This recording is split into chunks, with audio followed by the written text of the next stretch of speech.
Good morning. Am I audible?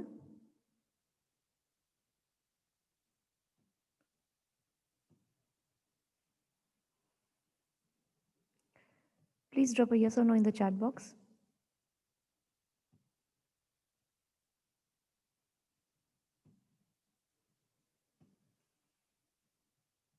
Okay.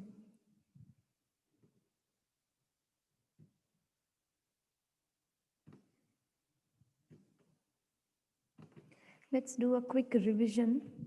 Okay. આપણે આ ચેપ્ટરનું એક ક્વિક રિવિઝન કરી લઈએ પછી આપણે નેક્સ્ટ ટોપિક કરીએ. આપણે બાયોમેડિકલ ઇન્સ્ટ્રુમેન્ટેશનમાં યુનિટ 1 ચાલુ કરેલો ફંડામેન્ટલ્સ ઓફ મેડિકલ ઇન્સ્ટ્રુમેન્ટ્સ, બરાબર, જેમાં આપણે પહેલાં ઇન્ટ્રોડક્ટરી પાર્ટ જોયો હતો, what is diagnosis, what is therapy અને બાયોમેડિકલ એન્જિનિયરિંગ એટલે શું, બરાબર.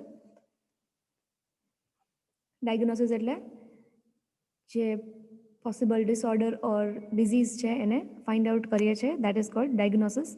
એન્ડ થેરપી એટલે જે ટ્રીટમેન્ટ છે એને કહેવાય થેરપી, બરાબર. Then we listed the sources of biomedical signal. Biomedical signals જે છે એ બોડીના કયા કયા પાર્ટમાંથી ઓર કઈ કઈ સિસ્ટમ્સમાંથી જનરેટ થાય છે, બરાબર. સો દેર આર બેઝિકલી 4 સિસ્ટમ્સ જેમાંથી બાયોમેડિકલ સિગ્નલ્સ જનરેટ થાય છે. Nervous system, cardiovascular system, muscular system and pulmonary system. Nervous system મતલબ ચેતાતંત્ર, બરાબર. કાર્ડિયોવાસ્ક્યુલર સિસ્ટમ એટલે તમારું હાર્ટ અને હાર્ટથી રિલેટેડ જેટલા પણ ઓર્ગન્સ છે, બરાબર. તમારી વેન્સ, આર્ટરીઝ, બ્લડ વેસલ્સ એ બધા કેમાં આવી જાય? કાર્ડિયોવાસ્ક્યુલર સિસ્ટમ, જે બ્લડને આખા બોડીમાં સર્ક્યુલેટ કરવા માટે હેલ્પ કરે છે, બરાબર. That is called the cardiovascular system. Then muscular system, તમારા જેટલા પણ મસલ્સ છે, બરાબર, which are responsible for the movement of your body, એ તમારી શું છે? આખી muscular system. And pulmonary system is the system જે બ્રીધિંગની પ્રોસેસ માટે રિસ્પોન્સિબલ છે, બરાબર. So these 4 systems of the body જેમાંથી તમને બાયોમેડિકલ સિગ્નલ્સ મળે છે, બરાબર. નર્વસ સિસ્ટમ મતલબ તમારા બ્રેઇનના જે તમારા બ્રેઇનમાં જે સ્કેન કરે છે, બરાબર, EEG કાઢે છે, પછી બ્રેઇનનો સ્કેન કરે છે કઈ અબનોર્માલિટી છે ચેક કરવા માટે. તો એ જે બધા સિગ્નલ્સ જે છે એ ક્યાંથી આવશે? નર્વસ સિસ્ટમમાંથી, બરાબર. કાર્ડિયોવાસ્ક્યુલર સિસ્ટમ, બીપી મેજર કરાવીએ છીએ આપણે, ઓકે. પછી જે બ્લડ વેસલ્સ જે છે, જે પેરિફેરલ વેઇન્સ છે, ત્યાં બ્લડ વેસલ્સ છે ત્યાં સુધી લોહી પહોંચે છે કે નહીં એના માટે પણ ટેસ્ટ કરવામાં આવતો હોય છે, બરાબર. પછી ECG કઢાવીએ છીએ. તો આ બધું કેમાં આવશે? કાર્ડિયોવાસ્ક્યુલર સિસ્ટમમાં. દેન મસ્ક્યુલર સિસ્ટમમાં EMG, ઇલેક્ટ્રોમાયોગ્રાફ, મસલની એક્ટિવિટી ચેક કરવા માટે કાઢવામાં આવતું હોય છે. દેન વી હેવ પલ્મનરી સિસ્ટમ, તમારા જે લંગ્સ છે એનું ફંક્શન ચેક કરવા માટે પણ ટેસ્ટ કરવામાં આવતા હોય છે, જેના માટે પલ્મનરી સિસ્ટમમાંથી બાયોમેડિકલ સિગ્નલ્સ યુઝ કરવામાં આવે છે, બરાબર. So these are basically the 4 sources of biomedical signals, બરાબર. Then V defined what is બાયોપોટેન્શિયલ. બાયોપોટેન્શિયલ એટલે શું? Bioelectric potentials are ionic voltages produced as a result of electrochemical activity of certain special types of cell. Body, આપણું body જે છે, it is made up of cells, બરાબર. The body is made up of cell, okay. હવે એ જે cells છે એની electrochemical એક્ટિવિટીના લીધે ionic voltages produce થાય છે, ઓકે. આયોનિક વોલ્ટેજ, આયન્સ મતલબ જે તમારા બોડીમાં જે આયન્સ પ્રેઝન્ટ હોય છે, જેમ કે પોટેશિયમ, સોડિયમ, બરાબર. તો એ જે આયોનિક વોલ્ટેજીસ છે જે પ્રોડ્યુસ થાય છે because of the electrochemical activity of the cell, that voltage is known as bioelectric potential, બરાબર. વચ્ચે આપણે એક ટોપિક લીધેલો જે મેડિકલ ઇન્સ્ટ્રુમેન્ટ્સ છે એનું ક્લાસિફિકેશન, બરાબર. 3 ટાઈપના ક્લાસિફિકેશન કરેલા, ઓકે. એમાંથી પહેલું હતું based on different department of hospital. હોસ્પિટલમાં જે અલગ અલગ ડિપાર્ટમેન્ટ અવેલેબલ છે, ઓલરાઈટ, જસ્ટ એક જ minute.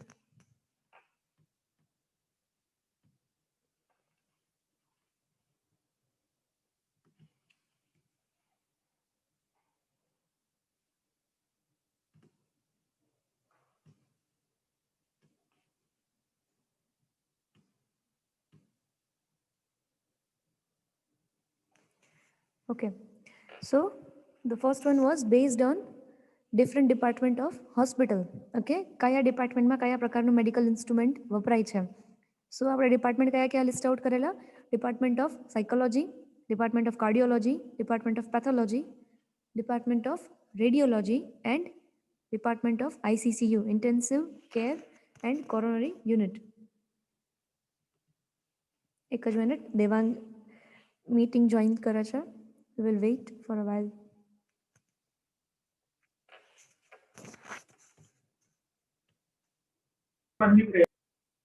Devang, am I audible? Okay. So department of psychology મતલબ જે બ્રેનથી રિલેટેડ જેટલા પણ ઇન્સ્ટ્રુમેન્ટ્સ છે એ કેમાં આવશે? Department of psychology. ઓકે, જેમાં આવે છે EEG machine, then echoencephalogram, then department of cardiology મતલબ હાર્ટ અને બ્લડ વેસલ્સથી રિલેટેડ જે કંઈ બી ઇન્સ્ટ્રુમેન્ટ્સ છે એ કેમાં આવશે? Department of cardiology. બરાબર, ECG machine, then phonocardiogram machine, echocardiogram machine. Okay, એના પછી છે ડિપાર્ટમેન્ટ ઓફ પેથોલોજી. પેથોલોજી મતલબ જે લેબોરેટરી ટેસ્ટિંગ આપણે કરાવતા હોય છે. Okay, blood test. ઓકે, તો એ કેમાં આવે છે? Department of pathology. તો એના રિલેટેડ ઇન્સ્ટ્રુમેન્ટ કયા કયા છે? Blood cell counter, blood gas analyser, auto analyser. બરાબર, એના પછી આવે છે ડિપાર્ટમેન્ટ ઓફ રેડિયોલોજી.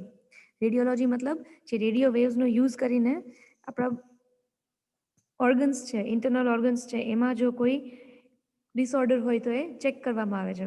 બરાબર, એમાં કયું કયું આવશે? CT scan machine, x-ray machine. બરાબર, અને છેલ્લે આવે છે department of ICCU, intensive care and coronary unit.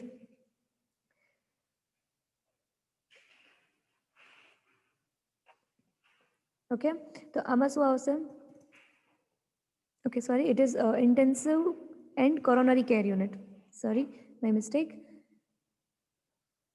એમાં ventilator, okay, ECG machine, bedside monitors, આ બધું કેમાં આવશે? Department of ICCU.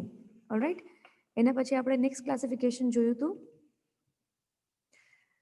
Based on different applications. એ જે ઇન્સ્ટ્રુમેન્ટ્સ છે એની એપ્લિકેશન્સ ક્યાં ક્યાં છે. બરાબર, સો દેર આર બેઝિકલી 4 એપ્લિકેશન્સ. કઈ કઈ છે? Diagnostic, therapeutic, imaging and analytical. Diagnostic instrument એટલે કેવા ઇન્સ્ટ્રુમેન્ટ જે બીમારી કઈ છે એ જાણવા માટે યુઝ કરવામાં આવે છે. ઓકે, એને કહેવાય છે ડાયગ્નોસ્ટિક ઇન્સ્ટ્રુમેન્ટ. એમાં આવી જાય ECG machine, EEG machine, phonocardiogram machine. બરાબર, ઇકોકાર્ડિયોગ્રામ મશીન. આ જે બધા ઇન્સ્ટ્રુમેન્ટ્સ છે ત્યાંથી શું કરવામાં આવે છે કે ડાયગ્નોસિસ કરવામાં આવે છે, શું તકલીફ છે એ જાણવામાં આવે છે. બરાબર, સ્પિગ્મોમેનોમીટર. સ્પિગ્મોમેનોમીટર શું હોય? બીપી માપવાનું મશીન. બરાબર, તો આ બધા કેમાં આવશે? ડાયગ્નોસ્ટિક ઇન્સ્ટ્રુમેન્ટમાં. દેન થેરાપ્યુટિક, જેનાથી થેરાપી આપવામાં આવે છે. બરાબર, તો એમાં આવી જશે હિમોડાયાલિસિસ મશીન. ઓકે, પછી બીજું શું આવશે એમાં? યાદ છે કોઈને?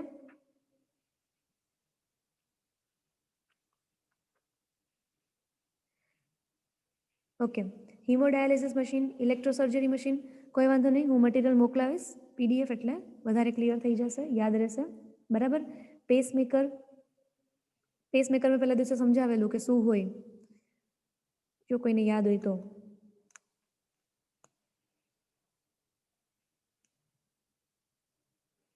ઓકે, એના પછી આવે છે ઇમેજિંગ ઇન્સ્ટ્રુમેન્ટ્સ. ઇમેજિંગ ઇન્સ્ટ્રુમેન્ટ એટલે શું? કે જેનાથી બોડીના ઇન્ટરનલ ઓર્ગન્સ છે એની ઇમેજ મેળવવામાં આવે છે, સો દેટ એમાં કોઈ પ્રોબ્લેમ હોય તો એ ફાઇન્ડ આઉટ કરી શકાય. બરાબર, તો ઇમેજિંગ એટલે શું આવશે એમાં? કયા કયા ઇન્સ્ટ્રુમેન્ટ આવશે? CT scan, x ray machine. બરાબર, ઇકોકાર્ડિયોગ્રામ, ઇકોએન્સેફેલોગ્રામ. ઇકોકાર્ડિયોગ્રામ કેના માટે યુઝ કરવામાં આવે છે? હાર્ટ જે છે એનું સ્કેન કરવા માટે. ઓકે, આપણને હાર્ટ બહારથી દેખાતું નથી, but to find out sum abnormality એના માટે શું કરવામાં આવે છે?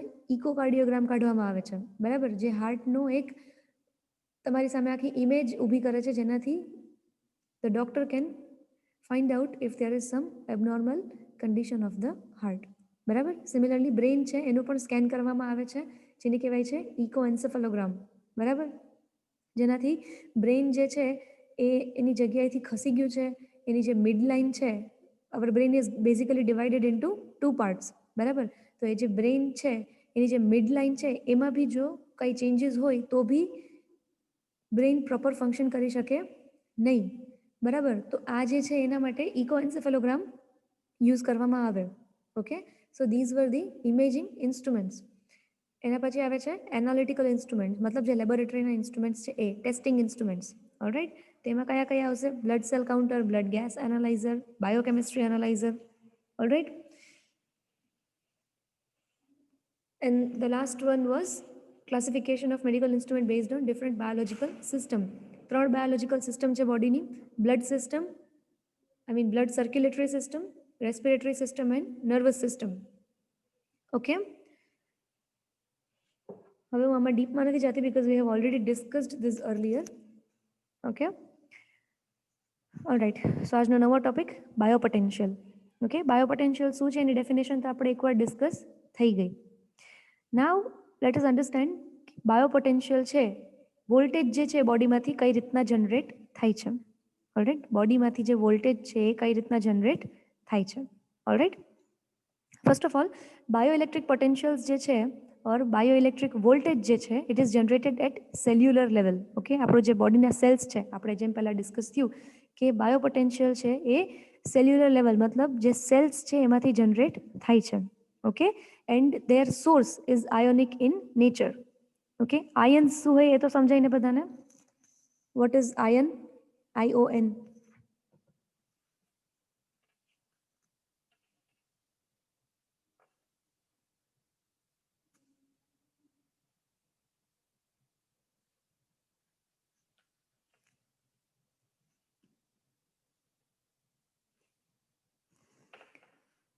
ઓકે, એ તો ખબર છે ને, મતલબ it has some positive or negative charge, બરાબર.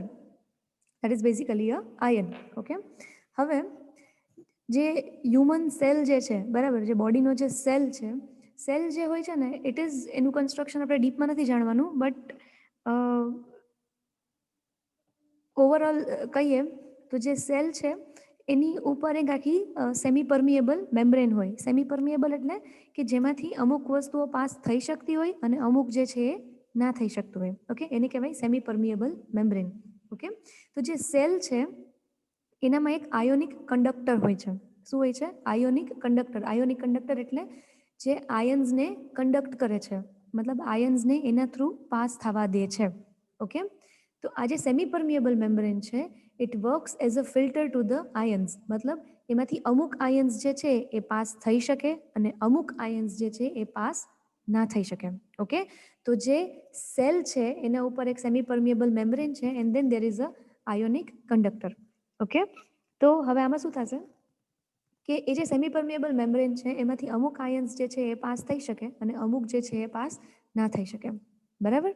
અને એ જે અને આ જે સેલ છે એને ઓવરઓલ એની ઉપર શું હોય છે? બોડી ફ્લુઇડ, બરાબર. જે આ જે આયન્સ છે એના માટે કંડક્ટિંગ મીડિયમ તરીકે બને છે, જેનાથી આપણને બાયોઇલેક્ટ્રિક વોલ્ટેજ છે એને આપણે મેજર કરી શકીએ, બરાબર. હવે સેલ જે છે એના બે સ્ટેટ છે. એક છે resting state. Okay, resting state મતલબ જ્યારે કોઈ એક્ટિવિટી છે નહીં, જ્યારે સેલને કોઈ એક્સટર્નલ સ્ટિમ્યુલેશન મળેલું નથી, સેલને એક્સાઇટ કરવામાં આવેલું નથી, બરાબર. એને શું કહેવાય છે? રેસ્ટિંગ સ્ટેટ, બરાબર. કોનો? સેલનો. ઓકે, સેલનો રેસ્ટિંગ સ્ટેટ. હવે જ્યારે રેસ્ટિંગ સ્ટેટ હોય છે ત્યારે સેલનું જે આપણે કીધું ને સેલની જે લેયર છે, ઓકે, એની અંદરની સાઈડ કેવો હોય છે? Positive charge. અને બહારની સાઈડ શું હોય છે?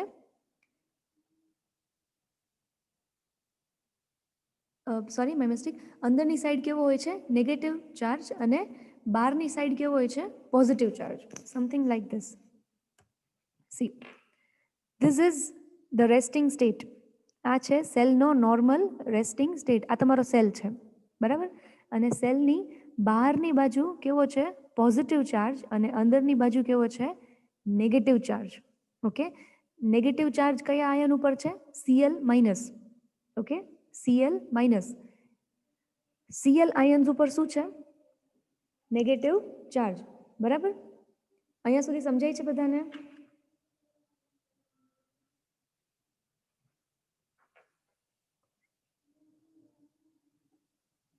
Cl is what? Chloride. બરાબર. અને પોઝિટિવ ચાર્જ કેમાં છે? Sodium and potassium. Sodium is Na plus and potassium is K plus. બરાબર. તો હવે શું થાય છે કે રેસ્ટિંગ સ્ટેટમાં જ્યારે સેલને કોઈ એક્સાઇટેશન ઓર એક્સટર્નલ સ્ટિમ્યુલેશન નથી મળેલું ત્યાં સુધી this is the normal state of the cell, કે અંદરની સાઈડ નેગેટિવ ચાર્જ છે અને બહારની સાઈડ કેવો છે? Positive charge. This is because of the ions. Okay, આ જે છે આયન્સના લીધે આવું હોય છે. ઓકે, બરાબર. So this looks like a tiny biological battery. Okay, બેટરીમાં એવું જ હોય ને, પોઝિટિવ ચાર્જ એન્ડ નેગેટિવ. બરાબર. So this acts as a tiny biological battery. The potential in this state is called the resting potential. એ જે state છે જ્યારે સેલનું જે રેસ્ટિંગ સ્ટેટ છે ત્યારે જે વોલ્ટેજ હોય છે એને કહેવામાં આવે છે રેસ્ટિંગ પોટેન્શિયલ, અને એની વેલ્યુ છે અપ્રોક્સિમેટલી -90 મિલીવોલ્ટ. ઓકે, એની વેલ્યુ ત્યારે કેટલી છે? Approximately -90 millivolt. બરાબર. અને આ જે સેલ છે ત્યારે એને કહેવામાં આવે છે પોલરાઇઝ્ડ સેલ. ઓકે, એનું જે સ્ટેટ છે it is called a polarized cell. Okay, so this condition here, okay, એનું રેસ્ટિંગ સ્ટેટ એને શું કહેવામાં આવે છે? Polarized state or polarized cell. બરાબર. આ સેલ અત્યારે કેવો છે? Polarized. Then some kind of activity happens, મતલબ સેલને કંઈક એક્સટર્નલ સ્ટિમ્યુલેશન મળે છે. બરાબર. Concentration of Na plus inside becomes more on the inside and concentration of Cl becomes more on the outside. હવે શું થયું કે એને કંઈક સ્ટિમ્યુલેશન મળ્યું. બરાબર. સેલને કંઈક સ્ટિમ્યુલેશન મળે છે એટલે શું થાય છે કે એ જે સેમી પરમિએબલ મેમ્બ્રેન છે એ સોડિયમ અને ક્લોરાઇડના જે આયન્સ છે એને એના થ્રુ પાસ થવા દે છે. બરાબર. એ જે આયન્સ છે એ સેલની અંદર બહાર મૂવ કરે છે. ઓલરાઈટ. તો શું થાય છે કે જે પોઝિટિવ આયન્સ છે એ અમુક અંદર આવી ગયા છે સેલની અંદર, અને નેગેટિવ આયન્સ જે છે એ સેલની બહાર જતા રહ્યા. બરાબર. the sodium ions have moved inside and the chloride ions have moved outside. Okay, so આ જે પ્રોસેસ છે એને કહેવામાં આવે છે ડીપોલરાઇઝેશન. ઓકે, એને શું કહેવામાં આવે છે? Depolarization. And ultimately this is the depolarized cell. શું થાય છે કે અંદર પોઝિટિવ આયન્સ વધી ગયા અને બહારની સાઈડ નેગેટિવ આયન્સ વધી ગયા. ઓકે, સેલની જે સેમી પરમિએબલ મેમ્બ્રેન છે એમાં અંદરની સાઈડ સેલની અંદરની બાજુ પોઝિટિવ આયન્સ વધી ગયા અને બહારની બાજુ નેગેટિવ આયન્સ વધી ગયા. Okay, this process is called depolarization. And depolarization થઈ ગયા પછી સેલ જે છે એનું પોટેન્શિયલ હશે અપ્રોક્સિમેટલી +20 મિલીવોલ્ટ. ઓકે, પોલરાઇઝ્ડ સેલનું પોટેન્શિયલ કેટલું હતું? -90 મિલીવોલ્ટ. એન્ડ આ જે સ્ટેટ છે ડીપોલરાઇઝ સ્ટેટ, ત્યારે સેલ જે છે એનું પોટેન્શિયલ કેટલું છે? Approximately +20 millivolt. Okay, in this state. બરાબર.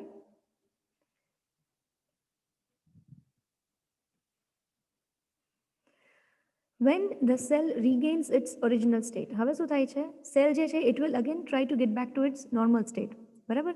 એ જે પ્રોસેસ છે એને કહેવામાં આવે છે રીપોલરાઇઝેશન. ત્યારે શું થાય છે? અગેન જે પોઝિટિવ આયન્સ અંદર હતા they will move outside and જે નેગેટિવ આયન્સ બહાર હતા they will again move inside of the cell. બરાબર. that process is called repolarization. Okay, બરાબર. That process is known as repolarization. Hence, the resting potential of the cell is re-established. Okay, the cell will come to its original state. બરાબર. So, પહેલા શું થયું? This is the resting potential, resting state of the cell.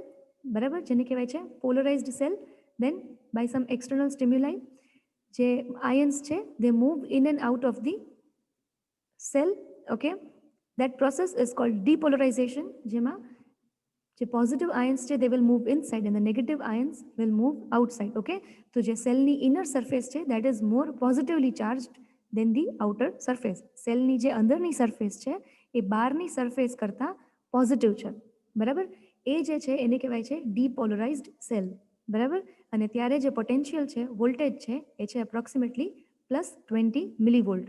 Okay, then again cell જે છે એના original સ્ટેટમાં જવાની try કરશે and at that time That process is known as repolarization. અને ત્યારે again શું થશે કે અંદરના જે નેગેટિવ આયન્સ છે અંદરના જે પોઝિટિવ આયન્સ છે જે ડીપોલરાઇઝ સ્ટેટમાં હતા they will again pass through the membrane અને બહારની જે સરફેસ છે સેલની it will become more positively charged than the inner surface.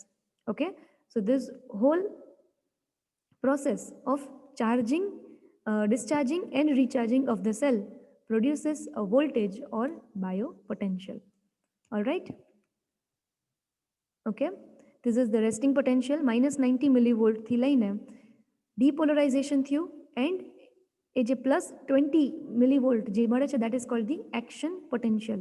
Okay, એને શું કહેવામાં આવે છે અહીંયા આ સ્ટેટમાં જે સેલનો વોલ્ટેજ હશે that is called the action potential plus 20 millivolt and then repolarization occurs and again cell જે છે it will regain its resting state.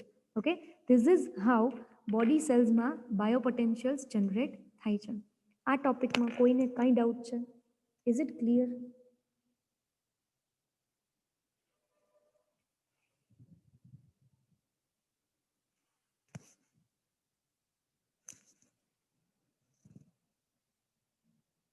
Ankit and Jaideep, clear?